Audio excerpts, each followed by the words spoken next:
आप सभी का एक बार फिर से स्वागत है मेरे YouTube channel Joshi educational classes में। आज हम कक्षा 12 गणित की प्रायिकता 13.1 एक्सरसाइज का क्वेश्चन नंबर 12 करेंगे, जो बोर्ड में लिखा हुआ है। मान लें कि जन्म लेने वाले बच्चे का लड़की या लड़का होना समसंभाव्य है। यदि किसी परिवार में 2 बच्चे हैं तो दोनों बच्चों के लड़की होने की सप्रतिबंध प्रायिकता क्या है। ठीक है, यदि यह दिया गया है कि सबसे छोटा बच्चा लड़की है और न्यूनतम एक बच्चा लड़की है। पहले हम यहाँ पर मान लेंगे कि जो संभावनाएं हैं, टोटल सैंपल स्पेस, समष्टि प्रतिदर्श में क्या क्या अवयव बन सकते हैं। तो यहाँ पर आ जाएगा समष्टि प्रतिदर्श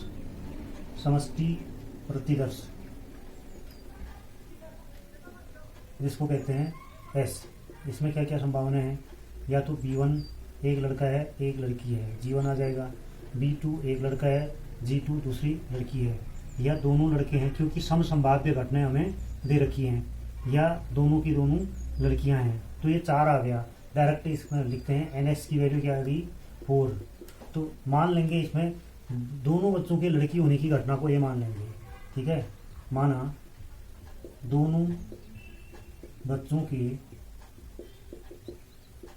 लड़की होने की घटना ए है, होने की घटना ए है तथा सबसे छोटा बच्चा लड़की, सबसे छोटा बच्चा लड़की होने की घटना बी है, होने की घटना बी है, और न्यूनतम एक बच्चा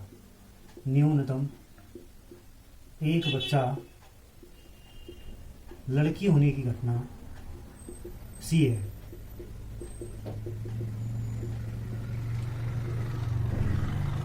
ठीक है, तो इसको सपोज करेंगे कि, तो इसका मतलब एक क्या है यहाँ पर, दोनों बच्चों के लड़की होने की घटना। इसका मतलब G1 G2 ये 2 बच्चे हैं और 2 की 2 लड़कियां हैं। तो ये हमें समष्टि प्रतिदर्श से पता चल रहा है। तो NA की वैल्यू क्या आ जाएगी, यहाँ पर 1 आ जाएगी। This implies that probability of A event क्या आ जाएगा 1/4। तो बी घटना क्या है, देखिए बी घटना क्या है, मान रखिए हमने सबसे छोटा बच्चा लड़की। तो इसमें 2 ही कंडीशन बनेंगी, या तो B1 ये छोटा है, G2 ये ले लेंगे, और यहाँ से क्या आ जाएगा B2 और G1। ठीक है, ये 2 ही केस बनेंगे। तो यहाँ से NB कितना आ जाएगा, ये आ जाएगा 2। This implies that probability of B event 2/4 आ जाएगा। सी घटना क्या है यहाँ पर, देखिए सी घटना में न्यूनतम एक बच्चा लड़की होने की हमें कंडीशन यहाँ पर क्या लिखनी है, देखिए कम से कम एक तो ज़्यादा भी चलेंगे। तो यह आ जाएगा B1 ले लिया तो G2 ले लेंगे, या B2 ले लिया G1 लेंगे। ठीक है, और एक कंडीशन ये आ जाएगी G1, G2। ठीक है, कम न्यूनतम एक बच्चा लड़की। देखो ये बॉय है तो ये गर्ल है, ये बॉय है तो यहाँ B1 ले लिया बॉय को, यहाँ B2 ले लिया, यहाँ गर्ल को G2, तो यहाँ गर्ल को G1। इसके बाद यहाँ दोनों लड़कियाँ हो सकती हैं क्योंकि न्यूनतम का है तो ज़्यादा भी चलेंगी। तो इसका मतलब अब इनकी संख्या क्या आ जाएगी, दिस इम्प्लाइज दैट NC यहाँ पर इसकी वैल्यू कितनी है 3, और प्रोबेबिलिटी क्या आ जाएगी, प्रोबेबिलिटी ऑफ सी इवेंट क्या आ जाएगा 3/4। ठीक है, टोटल 4 वो थे इसमें सैंपल स्पेस। अब इसमें अब जो निकालना है नंबर पहला, सबसे छोटा नंबर फर्स्ट में क्या लिखना है, सबसे छोटा बच्चा लड़की होने की सप्रतिबंध प्रायिकता हमें निकालनी है। ठीक है, तो प्रोबेबिलिटी ऑफ, अच्छा हमें पहले इंटरसेक्शन निकाल लेते हैं। इसमें A इंटरसेक्शन B कितना आ जाएगा, A और B में क्या इंटरसेक्शन है, यहाँ पर देखिए A और B में क्या इंटरसेक्शन आएगा,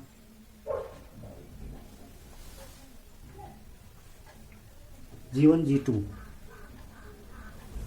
अच्छा B वाले सेट में क्या हो जाएगा, क्या लिखा है, न्यूनतम एक बच्चा लड़की। जो B वाली घटना है उसमें क्या लिखा है कि सबसे छोटा बच्चा लड़की, तो ये G1 G2 होगा यहाँ पर, G1 G2। ठीक है, तो यहाँ से ये दोनों इंटरसेक्शन आ जाएंगे क्या, G1, G2। इसकी वैल्यू क्या आ जाएगी 1। तो probability of A intersection B ये आ जाएगी 1/4। अब A और C में क्या इंटरसेक्शन आएगा, A इंटरसेक्शन C, इसमें आ जाएगा क्या G1 G2। तो यहाँ पर इनकी संख्या भी 1 है। Probability of A intersection C ये कितना आ जाएगा 1/4। प्रोबेबिलिटी ऑफ ए हमने निकाल रखा है, प्रोबेबिलिटी ऑफ सी भी निकाला है। तो नंबर पहली कंडीशन हमें निकालना है, सबसे छोटा बच्चा लड़की होने की सप्रतिबंध प्रायिकता। सबसे छोटा बच्चा लड़की होने की सप्रतिबंध प्रायिकता, उसको क्या लिखा जाएगा, probability of A upon B. ठीक है, तो ये आ जाएगा A intersection B upon probability of B.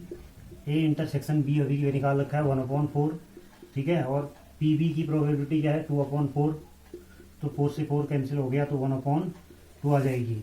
दूसरी कंडीशन क्या है देखिए, न्यूनतम एक बच्चा, क्या लिखेंगे, न्यूनतम एक बच्चा लड़की होने की सप्रतिबंध प्रायिकता।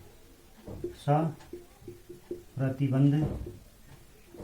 प्रायिकता ये क्या आ जाएगी देखिए, प्रोबेबिलिटी ऑफ ए अपॉन सी, क्योंकि सी में क्या लिखा है, हमने कौन सी घटना मानी है, सी, न्यूनतम एक बच्चा लड़की होने की घटना, तो probability of A intersection C upon probability of C आ जाएगा। ठीक है, probability of C, A intersection C की वैल्यू 1/4 है, प्रोबेबिलिटी ऑफ सी कितना है 3/4 है, 4 से 4 कैंसिल आउट हो गया तो 1/3 ये निकल गया इसका आंसर। ठीक है, आप इसको पॉज करके उतार सकते हैं।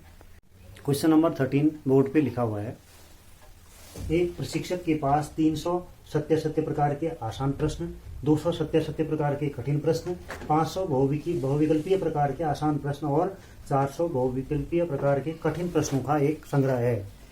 तो यदि प्रश्नों के संग्रह से एक प्रश्न यदृच्छया चुना जाता है, ठीक है, अचानक से हम एक प्रश्न को चुनते हैं, तो एक आसान प्रश्न के बहुविकल्पीय होने की प्रायिकता क्या है। ठीक है, हमने ये पूछा है कि आसान प्रश्न के बहुविकल्पीय होने की प्रायिकता क्या है। तो सबसे पहले हम यहाँ पर ये देखेंगे कि देखिए क्वेश्चन 2 टाइप के हैं। एक तो यहाँ पर क्या है, आसान प्रश्न है, वो भी 2 प्रकार के हैं। ठीक है, बहुविकल्पीय या बहुविकल्पीय प्रश्न 2 प्रकार के हैं, एमसीक्यूज हैं, आसान और कठिन। वैसे जो बहुविकल्पीय हैं वो आसान और कठिन है। तो इसके लिए हम एक बार टेबल बनाते हैं यहाँ पर। तो यहाँ पर हम लिखते हैं प्रश्न, ठीक है, यहाँ पर आसान और यहाँ पर क्या लिखते हैं, कठिन। ठीक है, यहाँ योग आ जाएगा, टोटल इनका सम कितना है, योग। तो प्रश्नों का प्रकार यहाँ पर आ जाएगा, या प्रश्न लिख देंगे हम। प्रश्न क्या किस टाइप के हैं, पहला है बहुविकल्पीय, या ठीक है, और दूसरा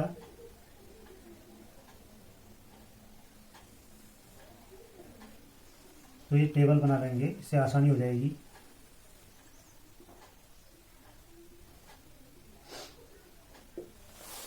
तो इसमें क्या होगा, हाँ, सत्य असत्य प्रकार का पहला टाइप है सत्य असत्य, और दूसरा टाइप है बहुविकल्पीय। बहुविकल्पीय, ठीक है। अब हम देखते हैं, फिर योग वाला आएगा इसमें।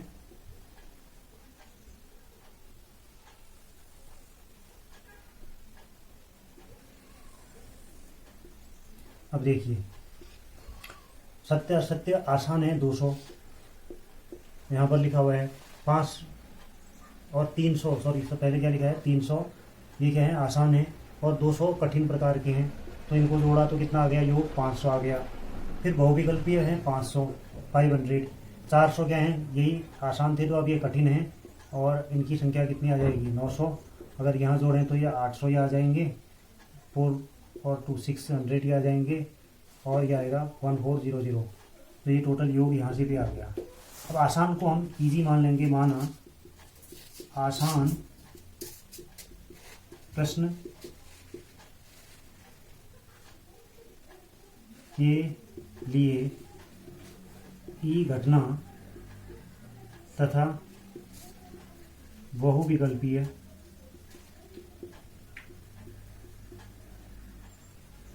प्रश्न के लिए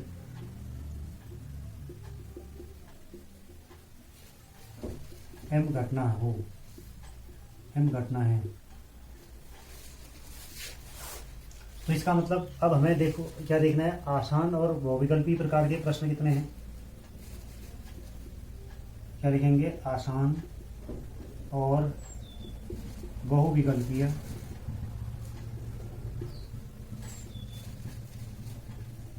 प्रकार के प्रश्न। कितना आ जाएगा ये टोटल, ये आ जाएगा 500, ठीक है। अब तो कुल प्रश्नों की संख्या 1400 है, तो हम इसको क्या लिख सकते हैं, आसान और यहाँ पर इंटरसेक्शन, इसका मतलब ये जो हमें दिया हुआ है ई इंटरसेक्शन एम की वैल्यू है, ठीक है।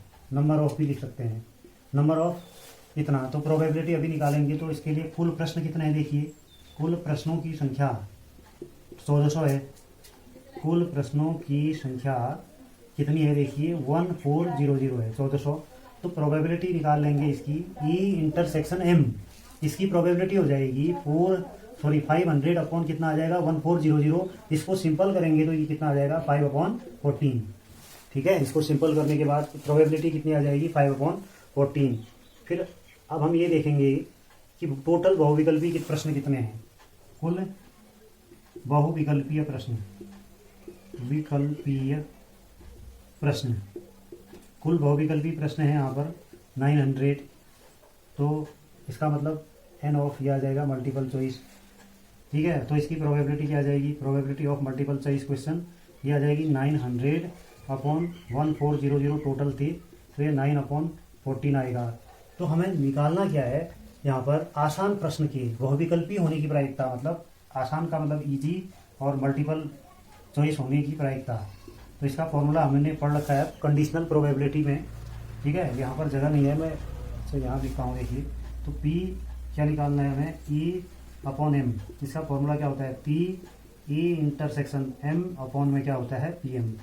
तो वैल्यूज पुट कर देंगे, P इंटरसेक्शन M की वैल्यू क्या है 5/14 अपॉन 9/14, 14 से 14 क्या हो जाएगा, यहाँ पर ये 9 लिख नहीं रहा है, तो इसको यहाँ पर लिख देंगे 5/14 अपॉन 9/14, 14 से 14 कैंसिल, 5/9 इस क्वेश्चन का आंसर आ जाएगा, ठीक है। दिख नहीं रहा है ये, क्या आ जाएगा 5/9। तो सबसे पहले देखिए एक बार दोबारा रिमाइंड करते हैं। तो दो टाइप के क्वेश्चन थे, एक तो आपके ट्रू फॉल्स थे, वो भी इजी थे और कठिन थे। तो ट्रू फॉल्स जो क्वेश्चन है वो 300 आसान थे, 200 कठिन है, टोटल 500 हो गए। बहुविकल्पी प्रश्न भी ये थे। मेन चीज ये है कि हमें निकालना क्या है, आसान प्रश्न के बहुविकल्पी होने की प्रायिकता। तो इसका मतलब इजी टू क्या आ जाएगा, मल्टीपल चॉइस क्वेश्चन।